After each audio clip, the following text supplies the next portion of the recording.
넘어가 봅시다. 우리가 그 다음에 해야 될 것은 뭐냐면 중국어 아까 번역 작업이 굉장히 중요하다라고 얘기했었는데 왜요?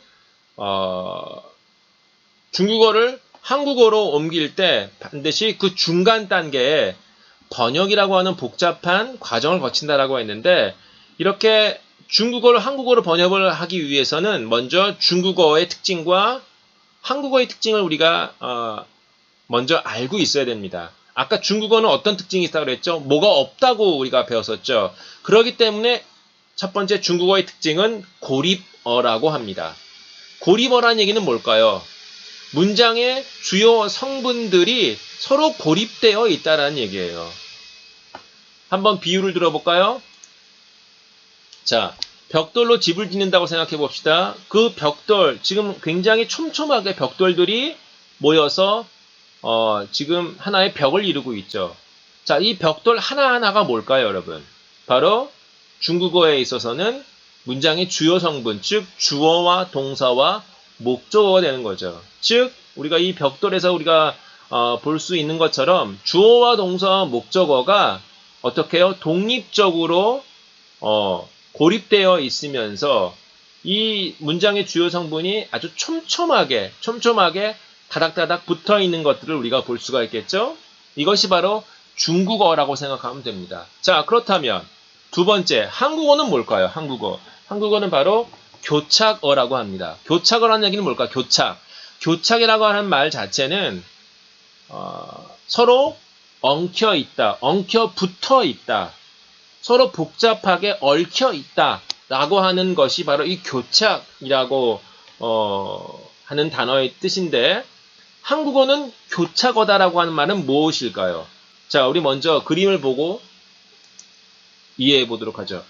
분명히 아까 중국어와 한국어가 마치 벽돌로 담을 쌓는 것과 같다, 담을 쌓는 작업과 비슷하다 이렇게 우리가 비유해 볼 수가 있는데 한국어는 이런 빨간 벽돌로 쌓아 올린 벽과 같습니다. 자, 그러면 우리 두 개의 그림을 좀 한번 비교해 볼까요? 무슨 차이가 있을까요? 바로 한국어에 해당되는 이 빨간 벽돌담은 벽돌과 벽돌 사이에 뭐가 들어가 있어요? 시멘트가 들어가 있습니다. 즉 시멘트와 벽돌과 벽돌 사이에 이렇게 시멘트가 들어가 있기 때문에 이 시멘트가 들어가 있는 이 벽돌벽은 조금 더 튼튼하겠죠. 그렇다면 이 벽돌과 벽돌 사이에 있는 이 시멘트가 바로 뭘까요? 그게 바로 아까 우리가 얘기했던 중국어에서 없는 것들이 바로 이 시멘트의 역할을 하고 있는 거죠. 뭐가 있을까요? 한국어에는 뭐예요? 조사가 있죠. 그 다음에 뭐예요? 동사나 형용사의 어미 변화가 또 있죠. 존칭 혹은 경어도 있죠. 인칭 변화 있습니다. 시제 변화 있습니다. 단수 복수에 따른 동사의 변화 역시도 있죠. 그리고 뭐예요? 부정관사, 관계대명사는 한국어에는 없지만 정관사, 부정관사 관련되어 있는 그런 것들이 존재하죠. 그런데 이런 여러 가지 것들을 다 차치하고 간단하게 얘기하자면 한국어는 뭐가 발달되어 있는 언어일까요? 조사와 어미가 발달되어 있습니다. 그래서 이 시멘트의 역할을 해주는 것이 바로 조사와 어미죠. 그러나 중국어는 조사와 어미가 발달되어 있지 않고 심지어는 없기 때문에 바로 문장의 주요 성분 가운데 아무것도 없는 이러한 벽돌로 만든 그런 벽과 같다라고 비유해 볼 수가 있는 것이죠. 그렇기 때문에 자, 우리 결론 한번 내려볼게요. 중국어 강독이라고 하는 것은 바로 뭐냐면 고립어인 중국어. 특징이 뭘까요? 없다. 없기 때문에 고립되어 있다. 그래서 뭐예요? 간단하다. 우리 이렇게 얘기를 할 수 있죠. 그래서 중국어 강독이라고 하는 거는 고립어인 중국어를 무엇으로 바꾸는 거예요? 교착어인 한국어로. 즉 단순한 언어를 복잡한 언어로, 고립어를 교착어로 바꾸는 작업이죠. 그렇기 때문에 뭐가 필요해요? 분석하여 먼저 번역하고 그 다음에 최종적으로 내용을 이해하는 수업이라고 할 수 있겠죠. 자, 여기 또 세 개의 동사를 우리 한번 주목해 볼 필요가 있습니다. 자, 어떤 세 개의 동사였죠? 자, 한번 봅시다. 뭐가 있을까요? 분석합니다. 그리고 또 뭐 하죠? 번역합니다. 자, 그래서 궁극적으로 뭐 하자고요? 이해하는 수업이라는 얘기예요. 그렇기 때문에 우리가 중국어 강독 시간에 우리가 해야 될 것들이 뭐죠? 바로 분석하는 작업을 해야 돼요. 그 다음에 또 뭐요? 분석하고 번역하는 작업. 자, 그럼 번역 어떻게 합니까? 분석을 해야겠죠. 분석 어떻게 합니까? 중국어 문장의 기본 문형인 SVO, 즉 주어, 동사, 목적어를 정확하게 찾아가는 작업들을 우리가 해보면 되겠죠.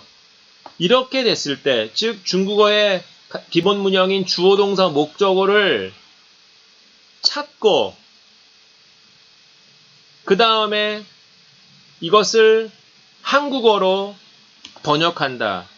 즉 적절한 조사와 어미를 붙여서 번역을 하게 되면 결과적으로 그 중국어 문장이 어떤 내용인지 이해할 수가 있겠죠. 그래서 우리는 한 학기 동안, 아니 1년 동안 이 고급 중국어 강독과 시사 중국어 강독이라고 하는 수업을 통하여서 고급 중국어 강독은 주로 일상생활, 중국의 사회에 관련되어 있는 지문들을 활용을 하여서 우리가 내용을 분석하고 번역을 해볼 거고요. 또 2학기 때에는 우리가 HSK의 6급을 겨냥해서 중국의 정치와 경제와 그 다음에 세계 정세와 관련되어 있는 이런 지문들을 좀 우리가 살펴보면서 HSK 6급을 좀 더 도전해 볼 수 있도록 그렇게 수업을 설계해 봤습니다. 그렇기 때문에 여러분들 당연히 이렇게 분석하는 작업 또 번역하는 작업들이 비단 쉬운 작업들이 아닙니다.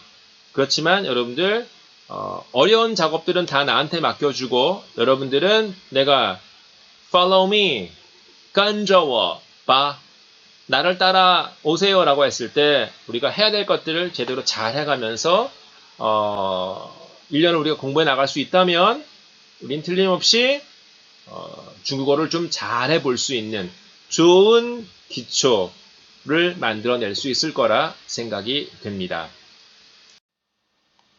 자, 그 다음 내용을 우리 한번 살펴볼까요?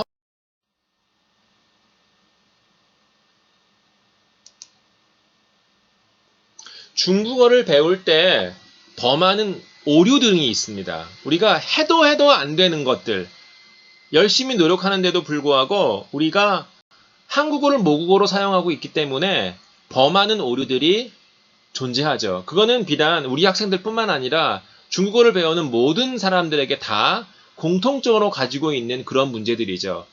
그렇기 때문에 이런 문제는 우리가 뭐 노력을 열심히 공부한다 안 한다와 관련되어 있는 것이 아니라 이런 것들에 대해서 우리가 얼마만큼 잘 인지하고 가느냐에 따라서 이 문제를 충분히 극복해 나갈 수 있고 이 문제를 극복해 나가야만 우리는 중국어를 굉장히 잘할 수 있는 그런 여건이 형성이 된다. 이렇게 얘기할 수가 있어요. 여기 좀 기술적으로 좀 잘못 나왔네요. 바로 이것이 독해의 관건. 무엇인지 우리 한번 보도록 해봅시다. 그래서 세 번째 우리가 배워야 될 거는 중국어를 배울 때 우리가 범하는 오류인데 자, 우리 한번 살펴볼까요? 첫 번째, 중국어 발음을 할 때 모국어의 영향으로 인해 매 음절을 한마디로 收起来 합니다. 이건 무슨 얘기일까요? 중국어는 결과적으로 중국어와 한국어의 차이라는 얘기인데 중국어는 또 뭐가 없을까요? 한국어는 또 뭐가 있을까요? 한국어는 받침이 있는 언어예요. 중국어는 받침이 없습니다.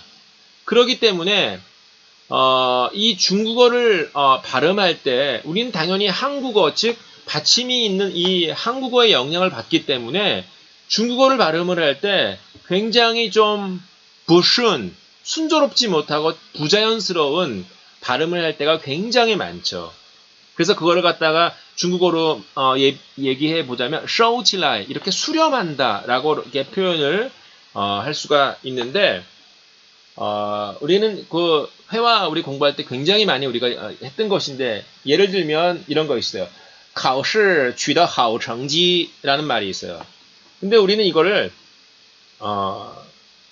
발음을 할 때 하나씩 한 음절을 다 끊어버리죠. 어떻게 해요? 考试取得好成绩 이렇게 읽죠. 이것이 왜 그럴까요? 왜냐하면 우리 한국어에 이 받침이 있는 한국어의 영향을 받으면 당연히 이렇게 밖에는 발음을 할 수가 없겠죠. 그래서 우리가 회화 시간에 늘 내가 주장하고 있는 것이 뭐였죠? 이거 잊지 말아야 된다. 이거 조심해야 된다라고 하는 것이 바로 뭐냐면 리듬을 타줘야 되고 한마디로 그루브가 있는 그런 언어이기 때문에 중국어가 그래서 考试取得好成绩 이렇게 매 음절 단어가 항상 이렇게 연결되어야 된다라고 하는 것. 중국어 발음과 관련되어 있는 그런 오류가 되겠어요. 자, 두 번째는 뭐예요? 두 번째는 조사와 어미가 없는 중국어를 그렇지 않은 한국어로 번역할 때 조사와 어미를 문장의 논리에 맞게 잘 사용해야 돼요. 자, 굉장히 중요한 얘기를 했었죠. 자, 우리 한번 보도록 할까요? 자, 뭐라고 했었죠? 뭐가 없어요? 중국어는 뭐가 없어요? 조사와 어미가 없다고 했습니다. 중국어 조사와 어미가 없다고 했었죠? 그러면 한국어는요? 한국어는 당연히 조사와 어미가 매우 발달되어 있는 언어예요. 그러면 우리가 한번 생각을 해봐야 될 게 과연 이 조사와 어미가 있고 없고의 가장 큰 차이는 뭘까요? 한국어의 경우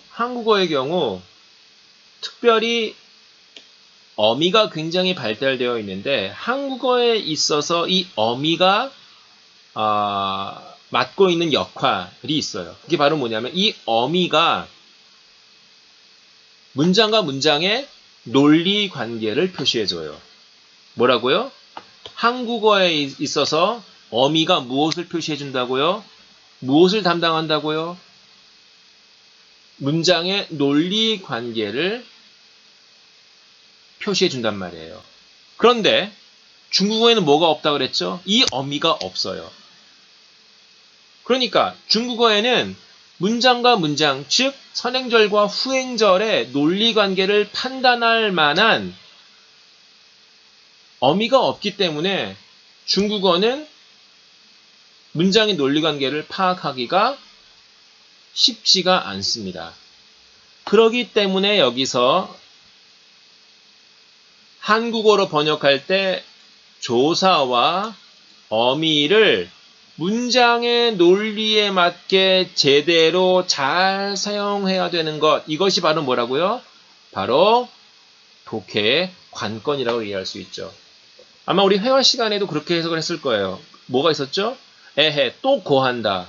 아하, 못 먹어도 무조건 고야? 이렇게 고고하는 사람들이 굉장히 많다. 우리 많이 지적을 했을 거예요. 왜냐면 중국어 문장에는 고에 해당되는 뭐뭐 하였고 뭐뭐 하였으며와 같은 그런 어미가 없단 말이죠. 그렇기 때문에 중국어는 선행절과 후행절이 어떤 내용으로 어떠한 논리로 연결이 되어 있는지를 파악해야만 제대로 내용을 판단하고 이해할 수가 있다라는 얘기예요. 자, 그렇기 때문에 우리는 이 강독 시간에 해야 될 것들, 즉 아까 강독의 정의가 뭐라고 했었죠? 읽고 파악하여 이해하는 것이죠. 따라해 봅시다. 어떻게 한다고요? 읽고 파악하여 이해하는 것. 근데 파악할 때 무엇을 파악할까요? 바로 선행절과 후행절의 논리관계를 제대로 파악해요. 물론 선행절과 후행절의 논리관계를 제대로 파악하기 위해서 뭘 해야 될까요? 각 절의 주어, 동사, 목적을 우리가 찾아봐야겠죠. 그러기 때문에 정리해보면 우린 독해 앞으로 우리가 어떻게 할까요? 우리 독해는 바로 각 절의 주어, 동사, 목적어를 제대로 찾고 그러면 중국어의 단문이 해결이 돼요. 그렇지만 우리가 강독 시간에 봐야 될 대부분의 문장들은 다 뭘까요? 바로 복문, 즉 두 개 이상의 절로 이루어진 그런 문장들을 많이 볼 텐데 이러한 단문을 제대로 잘 해석하고 그 다음에 중요한 건 그 단문과 단문, 즉 절과 절이 어떠한 논리 관계로 형성이 되어 있는지를 우리가 제대로 잘 파악을 해야 돼요.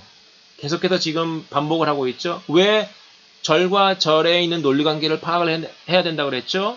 중국어에는 뭐가 없어요? 어미가 없어요. 어미가 무슨 역할을 하죠? 어미는 논리 관계를 보통 나타낼 때 이 어미가 사용이 되는데 중국어에는 이것이 없으니까 어떻게 해야 될까요?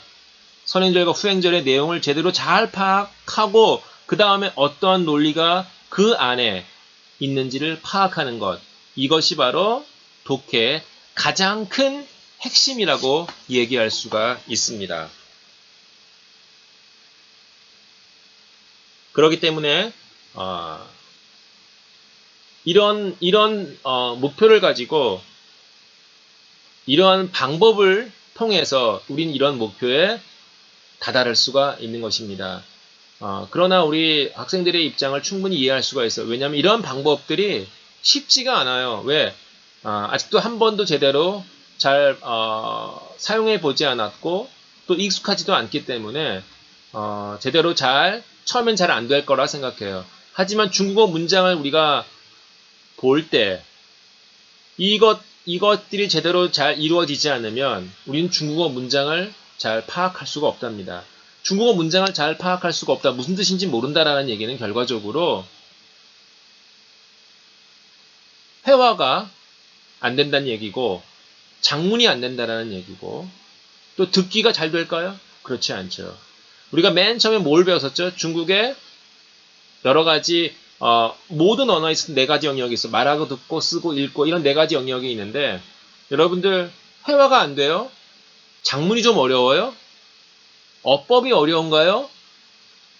어휘는 어렵다고 얘기하지 않겠죠. 왜? 어휘는 어려운 게 아니라 안다 모른다의 개념이니까요. 장문이 안 되고 회화가 안 되는 이유가 있어요. 아니 안 된다라고 하는 부정적인 얘기하지 않겠습니다. 아직 회화가 될 수 있는 단계가 장문이 될 수 있는 단계가 아직 아니라는 얘기죠. 왜요? 중국어를 한국어로 번역하는 이 독해의 과정이 원활하지 않기 때문에 반대로 한국어를 중국어로 번역하는 그 과정이 제대로 될 수가 있을까요? 다시 한번 얘기할게요. 중국어를 한국어로 제대로 잘 번역하지 못한 상황에서 한국어를 중국어로 제대로 잘 옮길 수 있을까요? 잘 안 되겠죠. 그렇기 때문에 이 독해를 통하여서 중국어가 한국어로 잘 전환이 가능해진다면 결과적으로는 분석되어진 이런 여러 가지 논리라든가 이런 것들을 통하여서 나를 포함해서 우리 학생들은 한국어를 중국어로 구체적으로 회화를 그리고 장문을 잘 할 수 있게 되는 놀라운 상황들이 벌어지게 될 것입니다. 마찬가지예요. 잘 믿지 못하겠어요? 한번 우리 가보고 서로 신뢰하고 우리 열심히 한번 공부해봐서 1학기가 맞춰갈 때쯤 되면 어느 정도 독해의 개념을 제대로 잘 파악을 해서 결과적으로 중국어를 잘할 수 있는 굉장히 탄탄한 기초를 만들 수 있기를 바랍니다.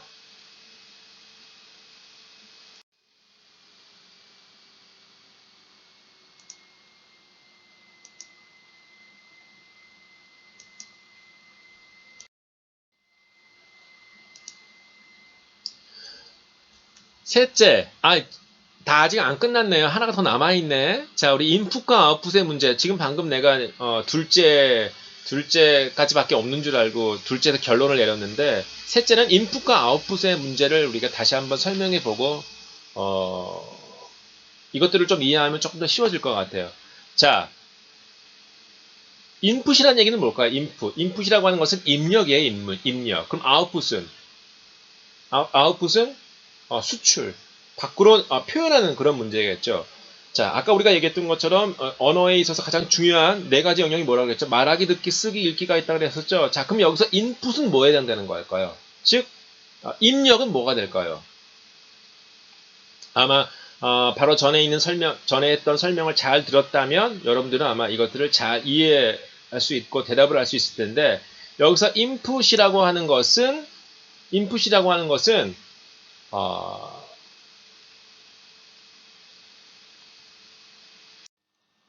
여기서 인풋이라고 하는 것은 듣기와 읽기를 말합니다. 즉, 많이 듣고 많이 읽어야만 어떻게 될까요? 아웃풋이 된다는 얘기예요. 여기서 말하는 아웃풋은 뭘까요? 바로 말하기와 쓰기가 되는 것이죠. 자, 그렇기 때문에 회화가 잘 안 돼요. 유유. 작문이 너무 어려워요. 유유. 문제가 뭘까요? 난 안 돼. 我不行. 我不努力가 아니죠. 회화가 안 되고 작문이 안 되는 이유는 바로 뭐가 없기 때문에 그렇죠. 인풋이 없어서 그래, 인풋. 무엇인가를 많이 듣고 많이 읽어서 내 것으로 만들어 놓은 후 이것들이 내 머릿속에 제대로 잘 저장이 되어 있어야 이것을 아웃풋할 수가 있겠죠. 바꿔 얘기해 볼까요? 중국어를 많이 듣고 많이 읽고 독해해서 내 머릿속에 중국어로 된 문장들을 많이 말할 수 있는 상황이 이 머릿속 안에 데이터베이스화 시켜야 된다는 얘기예요. 데이터베이스화 되어 있으면 회화가 안 될 수가 없죠. 작문이 어려울 수가 없게 되겠죠. 자, 그렇기 때문에 앞으로 1년 동안 중국어 문장을 논리적으로 분석하여 번역하는 일들을 할 거예요. 이것들을 통해서 우리는 내용을 이해하는 것에 목표를 두면 됩니다. 즉, 인풋과 아웃풋은 반드시 유기적으로 연관이 있기 때문에 우리가 인풋이 없으면 아웃풋이 없다. 즉, 여러분들은 지금은 아웃풋을 기대하기는 조금 어렵겠죠? 그렇죠? 그렇기 때문에 지금은 역시 묻지도 말고 따지지도 말고 어떻게 해요? 인풋 하라는 얘기예요. 많이 읽기만 하면 될까요? 외워야겠죠. 많이 외워서 여러분들 머릿속에 가다가 툭 치면 중국어가 술술술 나올 수 있도록 你吃了吗? 我吃饱了. 还没呢? 라는 중국어가 왜 나와요? 왜냐하면 많이 연습했기 때문에 그렇죠. 인풋 하는 작업들, 즉 독해를 통하여서 어법과 어휘와 많은 표현법들을 인풋 시킨다면 여러분들 3월 1학기 때 배우는 회화가 작문이 서서히 되어간다라고 하는 자신감 가지고 공부할 수 있었으면 좋겠습니다. 자, 이것으로 첫 번째 중국어 강도, 고급 중국어 강독 수업에 앞서 우리가 먼저 정리해야 될 것들 먼저 정리해 보았습니다. 자, 오프라인 수업 때 우리 다시 만나서 여기에 대해서 점검하고 나아갔으면 참 좋겠습니다. 자, 그러니 그때까지 몸 건강하게 잘 있다가 우리 반갑게 만나도록 합시다. 再见